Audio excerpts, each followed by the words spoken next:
Hello बच्चों, welcome back to my channel. कैसे हैं आप सब लोग। आप लोग का यूपीपीएससी का एंट्रेंस एग्जाम होने वाला है, तो जो बच्चे कॉमर्स स्ट्रीम से फॉर्म फिल कर रहे हैं उनके लिए मैं प्रैक्टिस सेट लेकर के आ रही हूँ, जिससे कि आपने जो भी प्रिपरेशन की है उसकी आप प्रैक्टिस कर लें। और ये इस तरह के क्वेश्चन है जो प्रीवियस एग्जाम्स में आपके आए हुए हैं, इससे आपके अच्छे से रिविजन भी हो जाएगा। तो आइए वीडियो को शुरू करते हैं, लेकिन शुरू करने से पहले इसी तरह के वीडियोस के लिए चैनल को सब्सक्राइब जरूर से कर लीजिएगा और ज्यादा से ज्यादा फ्रेंड्स के साथ वीडियो को शेयर जरूर से किया करिए। आइए शुरू करते हैं। खाता बही को डैश की पुस्तक कहा जाता है। A ledger is called a book of dash. Primary entry, final entry, original entry, none of the above.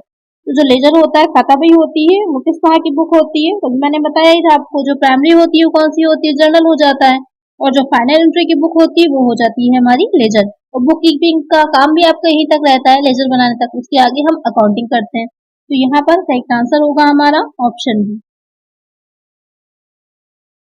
Next question है, निम्न में से किससे खाता बही तैयार किया जाता है? From which of the following is a ledger account prepared? Transaction, journal, events, none of the above. जो ट्रांजैक्शंस होते हैं उससे हम जर्नल प्रिपेयर करते हैं, और जर्नल से हम जो अपनी लेजर है या जो अकाउंट्स हम बना रहे होते हैं उनको प्रिपेयर करते हैं। तो करेक्ट आंसर यहाँ पे क्या होगा? Option B. अगर यही चीज जर्नल के लिए पूछी जाती है तो वहां पर हमारा आंसर क्या होता? ट्रांजैक्शन होता, कि लेन देन जो हमने किए होते हैं उससे हम जर्नल बनाते हैं। करेक्ट आंसर होगा ऑप्शन बी। नेक्स्ट क्वेश्चन है, किसी जर्नल से वस्तुओं को उनके संबंधित खाता बही खातों में स्थानांतरित करने की प्रक्रिया को कहा जाता है? The process of transferring of items from a journal to their respective ledger account is called as entry, arithmetic, balancing, posting. तो जब जर्नल जो हमने बनाया है उससे जो हम लेजर बना रहे होते हैं, तो उसकी जो प्रोसेस होती है या जो ट्रांसफर हम कर रहे होते हैं चीजों को, उसकी जो प्रोसेस होती है वो क्या कहलाती है? तो वो कहलाती है आपकी खतौनी, यानी कि पोस्टिंग। जर्नल में वो प्रोसेस क्या आती है? होती है जर्नलाइजिंग। यहाँ पर जो प्रोसेस होती है कहलाती है पोस्टिंग। एक आंसर क्या होगा हमारा? Option D. नेक्स्ट क्वेश्चन है, द लेजर कॉलम जो प्रविष्टि को जर्नल से जोड़ता है कहलाता है? The ledger column that links the entry with the journal is called as JF column, LF column, credit column, debit column. तो जर्नल में हम क्या बनाते हैं? जर्नल में हम लेजर फोलियो बनाते हैं, और जो लेजर होता है उसमें हम क्या बनाते हैं? जर्नल फोलियो बनाते हैं। तो जो लेजर कॉलम, यहाँ पर क्वेश्चन आपसे लेजर सेटेड पूछ रहा है, जो लेजर कॉलम होगा जर्नल से रिलेट करता है वो आपका जेएफ कॉलम कहलाता है। तो एक आंसर होगा हमारा ऑप्शन ए। क्वेश्चन को ध्यान से समझिएगा, नहीं तो यहाँ पर बच्चे कंफ्यूज हो जाएंगे, जेएफ कॉलम है, एलएफ कॉलम है। लेजर में जो हम कॉलम बनाते हैं वो जेएफ कॉलम बनाते हैं, तो इसलिए आपका आंसर होगा ऑप्शन ए। नेक्स्ट क्वेश्चन है, accounts that have credit balance are closed by using the statement.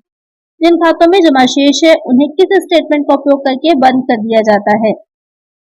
यानी कि जो हम अकाउंट्स बनाते हैं, क्योंकि आपने अकाउंट्स में देखा होगा कि हमारे यहाँ तो डेबिट शेष आता है या तो क्रेडिट शेष आता है, यानी कि हम कहीं ना कहीं से जो बैलेंस कैरी फॉरवर्ड करते हैं, अपना बैलेंस सीडी आप लोग करते नहीं है लास्ट में अकाउंट क्लियर बनाने के लिए, नीचे टोटल इक्वल करने के लिए हम सीडी कर देते हैं। उसके बाद जो नेक्स्ट ईयर हम बनाते हैं उसमें ही वो लेकर के आ जाते हैं, उसको बैलेंस बीडी कर देते हैं। तो यहाँ पर जो हम स्टेटमेंट, किस स्टेटमेंट का प्रयोग करते हैं? तो टू बैलेंस सीडी हो जाता है, कैरेट फॉरवर्ड। एक आंसर होगा ऑप्शन डी। अब यहाँ पर एक चीज का ध्यान दीजिएगा कि क्वेश्चन में आपसे क्या कहा था, यहाँ पर अब बाई और टू में कंफ्यूज हो जाएंगे। क्वेश्चन आपसे कह रहा था कि क्रेडिट बैलेंस, क्वेश्चन जितना इजी दिखता है उतना होता नहीं है। यहाँ पर क्वेश्चन आपसे कह रहा था कि क्रेडिट बैलेंस है, यानी कि क्रेडिट साइड आपका बड़ा है, तो बैलेंस किसमें आपका निकल करके आएगा? बैलेंस जाएगा आपका जो डेबिट साइड होगा उसमें। इसलिए आपका करेक्ट आंसर क्या होगा? टू बैलेंस सीडी होगा। अगर आप थोड़ा सा ध्यान नहीं लगाएंगे तो अगर आपने बाई बैलेंस सीडी कर दिया तो आपका आंसर गलत हो जाएगा। क्वेश्चन को जितना आसान दिखता है उतना होता नहीं, उसमें कुछ ना कुछ ऐसी चीजें होती हैं जो आपको कंफ्यूज करने के लिए छुपी होती है। क्वेश्चन पे ध्यान दिया करिए। एक आंसर होगा ऑप्शन डी। नेक्स्ट क्वेश्चन है, किसी खाते में डेबिट शेष कब स्थापित होता है? An account is having debit balance is established when. यानी कि जो हम अकाउंट बना रहे होते हैं उसमें डेबिट बैलेंस कब बनता है? The last entry of the accounting period was posted on the debit side, the amount of debit exceeds the amount of the credit, there are more entries on the debit side that on the credit side, none of the above। तो यहाँ पर question कह रहा है कि जो account आपने बनाया है उसमें डेबिट साइड कब बनता है, उसमें डेबिट बैलेंस कब बनता है, यानी कि डेबिट शेष कब होता है? डेबिट शेष कब होगा? जब आपका डेबिट बड़ा होगा, क्रेडिट छोटा होगा। तो क्या इसका आंसर होगा करेक्ट? आप लोग मुझे कमेंट करिएगा। जो नेक्स्ट वीडियो आएगी आपकी जिसमें हम अशुद्धियों के बारे में पढ़ेंगे, क्या एरर्स होते हैं, कितने टाइप्स के होते हैं, उनको क्लासिफाइड कैसे किया जाता है, उसके बारे में हम पढ़ेंगे। इसका आंसर आप लोग मुझे कमेंट करिएगा। नेक्स्ट क्वेश्चन है, the function of the ledger is, खाता बही का कार्य है recording, classification, summarising, summarisation, interpretation. बहुत अच्छा क्वेश्चन है और कई बार ये आपके अलग अलग जो एग्जाम्स हैं, जो अकाउंटेंट के हैं या पीजीटी टीजीटी का है, उसमें आया हुआ ये क्वेश्चन है कि जो लेजर होता है उसका क्या कार्य होता है। मैंने जो प्रीवियस वीडियोस में आपको पढ़ाया उसमें मैंने आपको क्लियरली इसके बारे में बताया था कि क्या होता है। मेन काम जो लेजर होता है वो क्लासिफाइड करता है, वर्गीकरण करता है, अलग अलग खातों को अलग अलग उसमें दिखाता है। तो यानी कि हर जितने भी ट्रांजेक्शन किए होते हैं, उसके जितने भी साइड होते हैं, पहलू होते हैं, उसी के अकॉर्डिंग अलग अलग खाता खोलते हैं, अलग अलग अकाउंट खोलते हैं। जैसे कि हमने सिर्फ परचेज ही किया है, मोहन से किया है, राम से किया है, श्याम से किया है, तो मोहन, राम, श्याम तीनों के अकाउंट आपके अलग अलग खुलेंगे। तो आपको क्या कर रहा है, क्लासिफाई कर रहा है। और इसके अलावा भी आप दूसरा तरीका भी समझ सकते हैं क्लासिफाइड करने का, रियल अकाउंट्स को अलग करता है, नॉमिनल को अलग करेगा, पर्सनल अकाउंट को अलग कर देंगे। तो यह क्या करता है, वर्गीकृत करता है। तो एक आंसर होगा हमारा ऑप्शन बी। रिकॉर्डिंग किसमें होती है, रिकॉर्डिंग आपकी जर्नल में होती है। और संक्षिप्तीकरण किसमें होता है, बहुत अच्छा पॉइंट है ये आपका। तो समराइजेशन किसमें हम करते हैं, तो एक आंसर बताइए इसका मुझे आप लोग कि संक्षिप्तीकरण जो समराइज करते हैं वो हम किस चीज में करते हैं। इसका आंसर आप लोग मुझे कमेंट करिएगा। नेक्स्ट क्वेश्चन है, खाता बही का क्रेडिट शेष है, credit balance of ledger is a revenue और एन एसेट, अ रेवेन्यू और ए लायबिलिटी, एन एक्सपेंसेस और एन एसेट, एन एक्सपेंसेस और ए लायबिलिटी। यानी कि जो हम अकाउंट्स बना रहे हैं, लेजर अपने बनाते हैं, तो उसमें क्रेडिट बैलेंस जो दिखाता है वो कौन से अकाउंट्स ऐसे होते हैं जिनमें क्रेडिट बैलेंस आता है। यानी कि क्रेडिट साइड आपका बड़ा रहता है और डेबिट छोटा होता है। वो आपके हो जाते हैं रेवेन्यू या फिर जो लायबिलिटी होती है, जो आय हुई है या फिर जो हमारे दायित्व बने हैं, वहां पर हमारा मोस्टली क्रेडिट बैलेंस रहता है। एक आंसर होगा हमारा ऑप्शन बी। नेक्स्ट क्वेश्चन है, निम्नलिखित में से कौन सा कथन सही है, which of the following statement is correct, all entries except cash transactions can be recorded through journal, ledger is a part of subsidiary book, purchase book records all the purchases whether cash or credit, bank column of cash book always has debit balance. बहुत अच्छा question है, ध्यान से समझिएगा इसको, इससे आपके बहुत से डाउट्स भी क्लियर हो जाएंगे और बहुत से क्वेश्चंस के इसमें कई एक एमसीक्यूज के आंसर भी छुपे हैं। तो क्वेश्चन में कह रहा है कि इसमें से कौन सा आपका जो स्टेटमेंट है वो करेक्ट होगा। पहला स्टेटमेंट कह रहा है कि नगद लेन देन को छोड़कर सभी प्रविष्टियां जर्नल के माध्यम से दर्ज की जा सकती हैं। खाता बही सहायक पुस्तक का एक हिस्सा है, क्या ये करेक्ट है, नहीं है, क्योंकि आपकी जो लेजर होता है वो सब्सिडरी बुक्स में नहीं आता, लेजर अलग होता है। हम जर्नल जो बनाते हैं और जर्नल की जो सब्सिडरी बुक्स होती हैं तो उसमें आ जाती है हमारी परचेज बुक आती है, परचेज रिटर्न है या सेल्स बुक है, सेल्स रिटर्न है, बीआर बुक है, या जो आपकी बिल्स पेएबल बुक होती है, ये सारी बुक्स आती हैं। तो इस वीडियो में मैंने बहुत अच्छे से आपको समझाया था, इसका एक पूरा फॉर्मेट दिया था जिसमें सारी बुक को अलग अलग डिफाइन करके समझाया था। तो खाता बही जो थी वो एक सहायक बुक नहीं है। जो आपकी परचेज बुक होती है उसमें जितना भी हमने क्रय किया हो, जो भी परचेज किया हो, चाहे वो नगद में हो, कैश में हो या फिर उधार में किया हो, उसको हम दिखाते हैं। ऐसा नहीं होता, जो परचेज बुक होती है उसमें सिर्फ हम क्या दिखाते हैं, जितना भी हमने परचेज क्रेडिट पर किया होता है, उधार जो हमने क्रय किया होता है, सिर्फ हम उसको दिखाते हैं। और जो हमने कैश में किया होगा उसे हम कहाँ दिखाएंगे, कैश बुक में दिखाएंगे या तो फिर कैश अकाउंट होगा वहां पर हम दिखाएंगे। जितना भी हमने उधार में किया होगा वही उसको ही हम इसमें दिखाएंगे। तो ये भी पॉइंट आपका गलत हो जाएगा। फिर आता है bank column of cash book always has debit balance, कि जो बैंक कॉलम होता है कैश बुक का उसमें हमेशा डेबिट बैलेंस ही रहता है। तो अब यहाँ पर इस पॉइंट पर ध्यान रखिएगा कि जो कैश बुक होती है उसमें जो हम बनाते हैं तो वहां पर मोस्टली हमेशा ही आपका डेबिट बैलेंस ही रहता है, डेबिट शेष ही रहता है। लेकिन जब उसी के हम दो खानों वाली बनाते हैं, 2 कॉलम्स की या 3 कॉलम्स की जब हम कैश बुक बनाते हैं, जिसमें कि हमारा जो बैंक का कॉलम भी बनता है, तो वहां पर जरूरी नहीं होता है कि आपका हमेशा डेबिट बैलेंस ही रहे, वो आपका क्रेडिट बैलेंस भी हो सकता है। इसलिए वाला पॉइंट आपका गलत हो जाएगा कि bank column of cash book always has debit balance. अगर कैश बुक के बारे में सिर्फ ये बात कही होती है, जो आपका कैश का कॉलम रहता है, तो वहां पर ये पॉइंट आपका करेक्ट होता। लेकिन बैंक कॉलम के बारे में कह रहा है कि ऑलवेज हैज डेबिट बैलेंस, तो ये आपका करेक्ट नहीं होगा। यहाँ पर डेबिट या क्रेडिट कोई भी बैलेंस हो सकता है। सही क्या होगा, जो आपका फर्स्ट पॉइंट दे रखा था, all entries except cash transaction can be recorded through journal, कि जितने भी एंट्रीज होती हैं कैश ट्रांजेक्शन को छोड़कर उसको हम जर्नल के थ्रू रिकॉर्ड कर सकते हैं। ये आपका क्या हो जाएगा, करेक्ट होगा। तो एक आंसर होगा हमारा ऑप्शन ए। नेक्स्ट क्वेश्चन है, निम्नलिखित में से कौन सा खाता एक लेखा अवधि के अंत में बंद कर दिया जाता है? Which of the following accounts are close at the end of an accounting period? Nominal account, balance sheet, real account, none of them. अच्छा क्वेश्चन है, ध्यान से समझिएगा कि कौन सा ऐसा अकाउंट है जो आपके अकाउंटिंग पीरियड होता है, लेखा अवधि होती है कि उसके अंत में उसे हम बंद कर देते हैं। जो नॉमिनल अकाउंट्स होते हैं, नाम मात्र के खाते होते हैं, उसका शेष जो होता है, उसका जो बैलेंस निकल करके हमारा आता है, तो प्रॉफिट होगा या तो फिर लॉस होता है, तो उसको हम कहाँ ट्रांसफर कर देते हैं? प्रॉफिट एंड लॉस अकाउंट में ट्रांसफर कर देते हैं और उसको हम बंद कर देते हैं। जो नॉमिनल अकाउंट्स होते हैं उन अकाउंट्स को बंद कर देते हैं और उसके शेष को हम ट्रांसफर कर देते हैं प्रॉफिट एंड लॉस अकाउंट में, उससे हमारा प्रॉफिट या फिर लॉस निकल करके आ जाता है। तो लेखावधि के अंत में जो क्लोज कर दिया जाता है वो हो जाते हैं हमारे नॉमिनल अकाउंट्स। एक आंसर होगा ऑप्शन ए। और जो बैलेंस शीट होती है, बैलेंस शीट तो हमारी दिखाती ही है कि क्या शेष है हमारा, क्या हमारे बैलेंस है सारे अकाउंट्स के। और जो रियल अकाउंट्स होते हैं तो उसका जो शेष होता है उसको हम ट्रांसफर करते हैं बैलेंस शीट में। जो नॉमिनल अकाउंट होता है उसको हम क्लोज करके उसके जो हमारा निकल करके आया होता है उसको हम ट्रांसफर करते हैं प्रॉफिट एंड लॉस अकाउंट में, उससे हम प्रॉफिट एंड लॉस निकाल लेते हैं। एक आंसर होगा ऑप्शन ए। नेक्स्ट क्वेश्चन है, निम्नलिखित में से किसे तल पर तैयार करने के आधार के रूप में जाना जाता है? Which of the following is known as the base of preparing trial balance?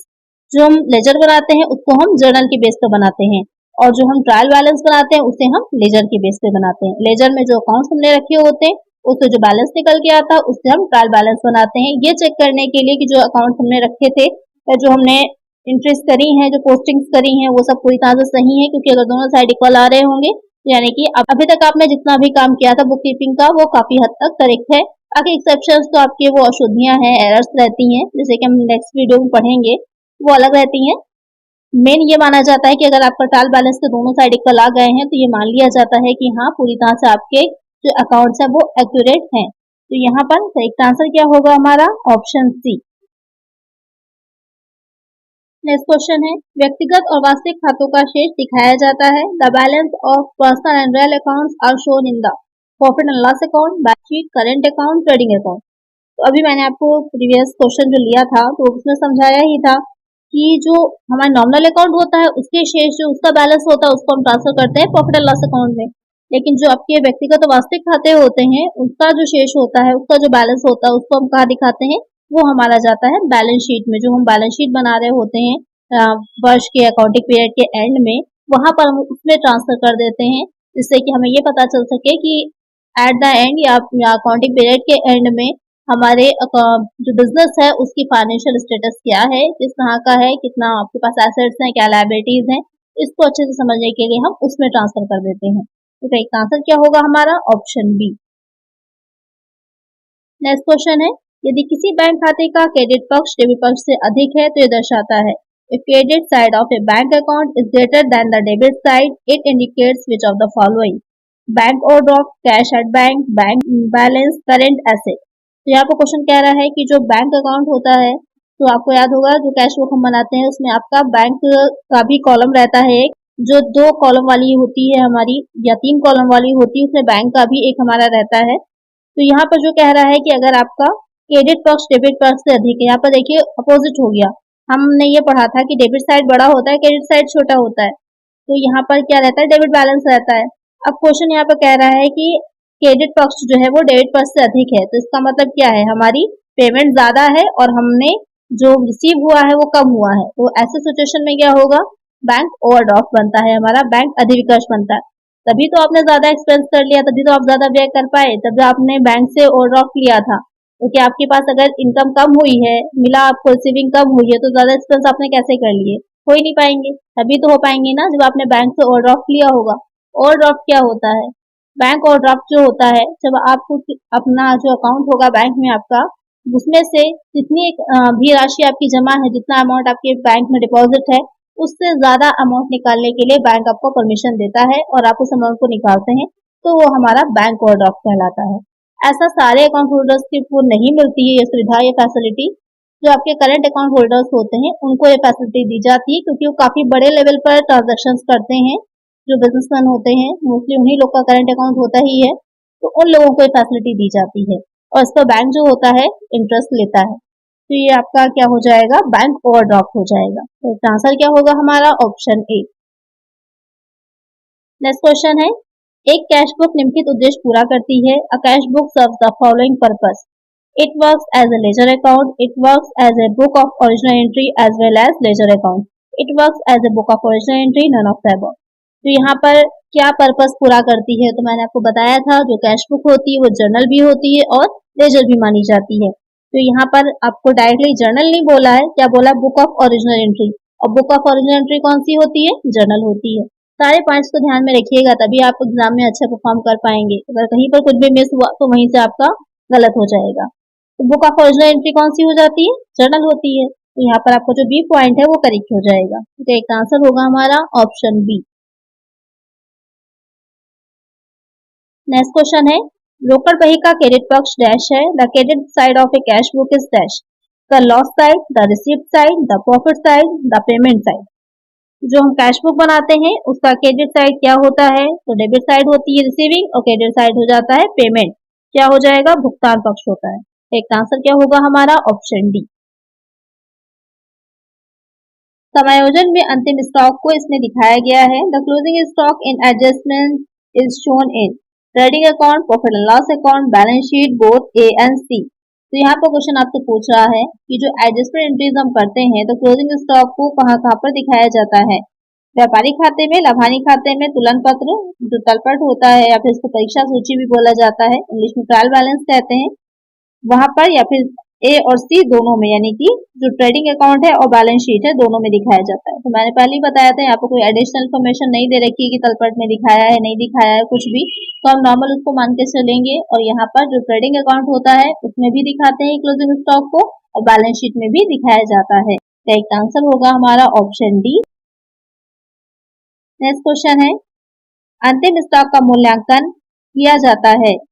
Closing stock is generally valued at cost price, market price, cost price or market price whichever is higher, cost price or market price whichever is lower।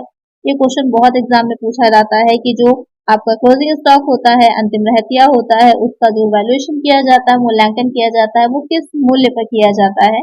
क्योंकि अगर हम बात करें कि जो price होते हैं तो बहुत तरह के रहते हैं, मार्केट प्राइस होता है, कॉस्ट प्राइस होता है, एवरेज प्राइस होता है, तो कई तरह के प्राइसेस हो जाते हैं।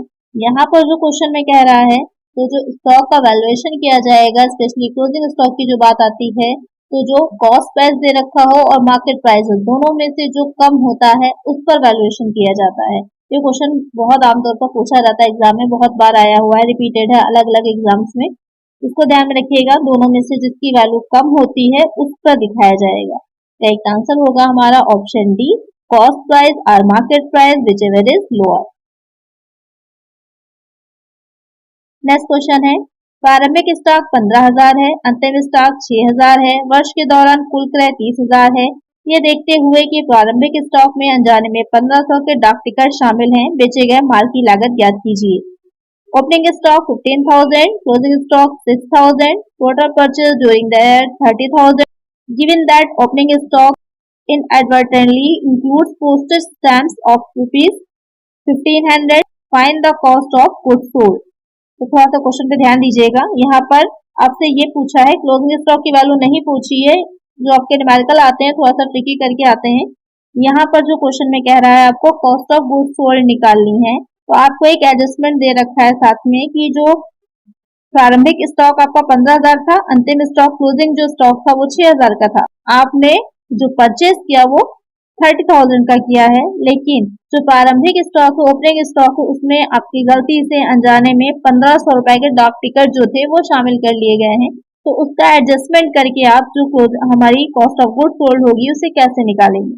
तो यहाँ पर इसको निकालने के लिए आपको पता ही होगा जो कॉस्ट ऑफ गुड सोल्ड निकलती है या जो हम बनाते हैं, तो मेनली क्या क्या किया जाता है, परचेजेस में ओपनिंग स्टॉक को ऐड कर दिया जाता है और क्लोजिंग को घटा दिया जाता है। हमें मटेरियल कंज्यूम की वैल्यू निकाल आती है कि कितना हमने मटेरियल यूज किया है, या कॉस्ट ऑफ गुड्स सोल्ड कह सकते हैं। यहाँ पर कॉस्ट शीट से मतलब नहीं है, यहाँ पर जो क्वेश्चन है आपका उसके अकॉर्डिंग हम चल रहे हैं।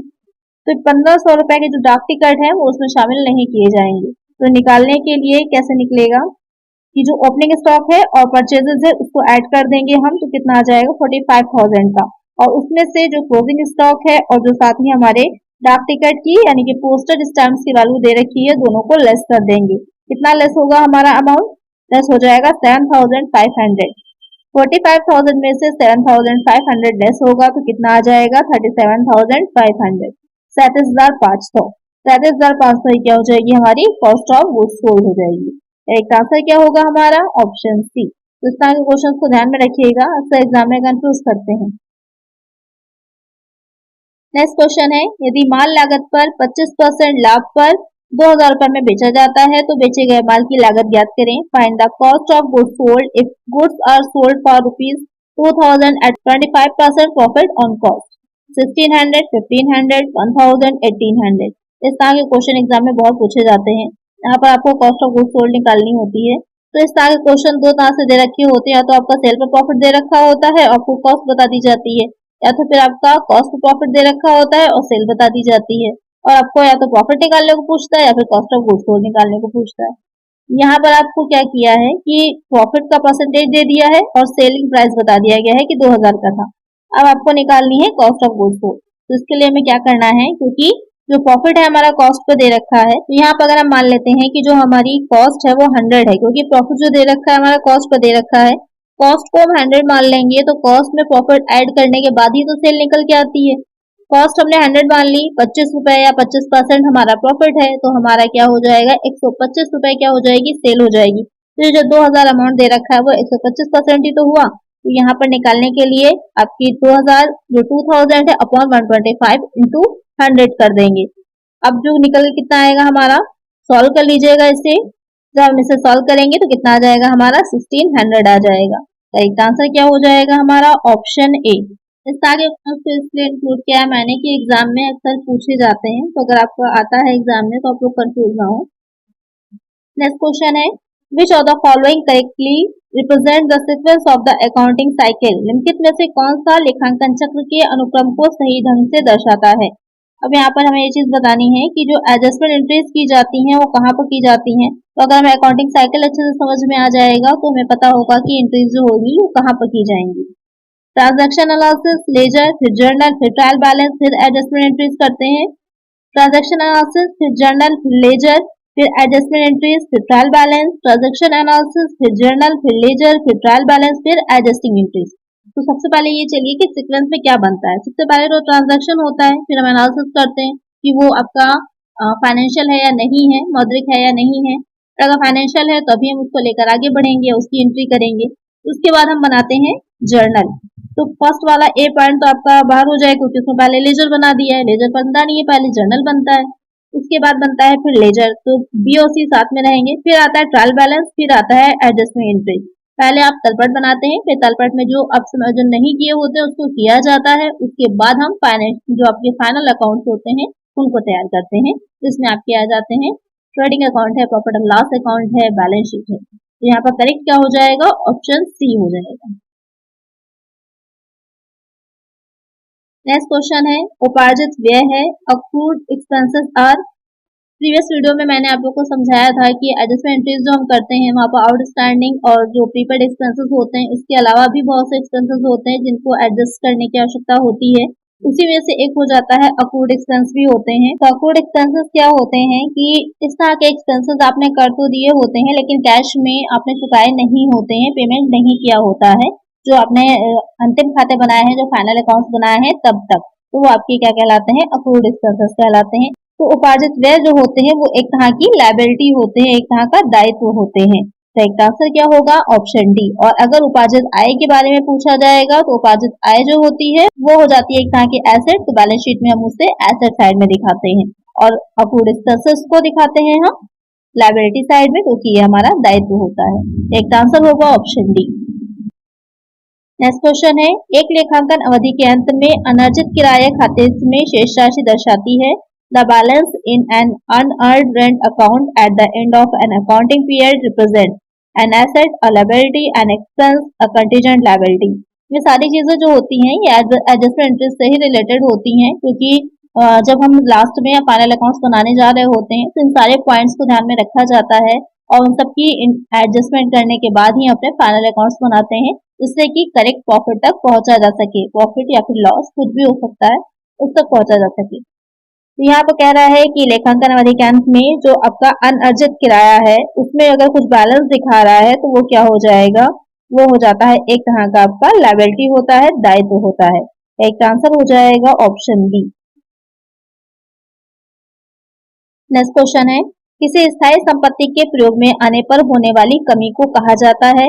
The loss that occurs when a fixed asset is put into use is called depreciation, loss, replacement, none of these. तो यहाँ पर जो डिप्रिसिएशन होता है, जो ह्रास होता है, वो भी काफी इंपॉर्टेंट होता है। किस मेथड से लगाया जा रहा है, चार्ज किया गया है कि नहीं किया गया है, किस वैल्यू पर किया गया है, इससे रिलेटेड क्वेश्चन भी एग्जाम में बहुत पूछे जाते हैं।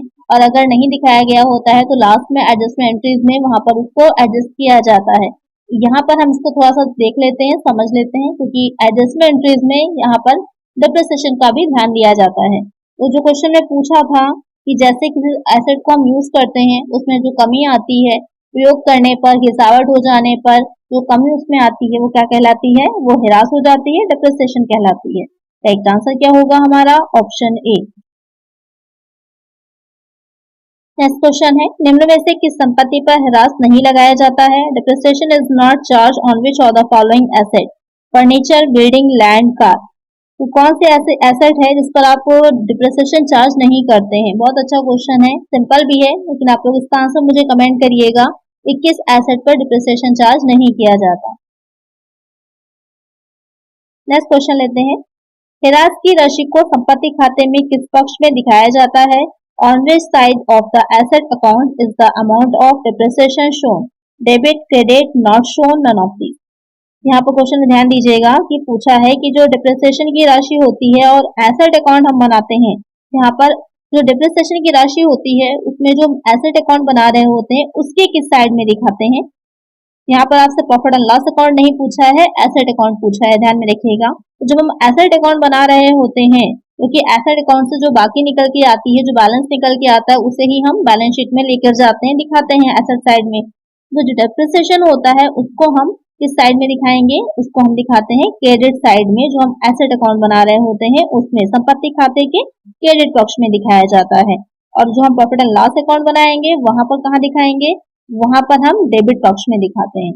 तो क्वेश्चन मैंने पूछा था संपत्ति खाता कहाँ हो जाएगा? क्रेडिट में। करेक्ट आंसर होगा ऑप्शन बी। और इसको जो एंट्री की जाती है इसके बारे में, इससे रिलेटेड, तो वो हो जाती है depreciation account debit to asset account, और उसके बाद हम प्रॉफिट एंड लॉस अकाउंट में ट्रांसफर करते हैं, तो हो जाता है profit and loss account debit to depreciation account. आज की वीडियो में इतना ही, मिलते हैं नेक्स्ट वीडियो में नए टॉपिक के साथ। अगर चैनल पर नया सब्सक्राइब नहीं किया, सब्सक्राइब कर लीजिएगा। वीडियो अच्छी लगी लाइक कर दीजिएगा और फ्रेंड्स वीडियो को शेयर भी कर दीजिएगा। मिलते हैं नेक्स्ट वीडियो। Thank you.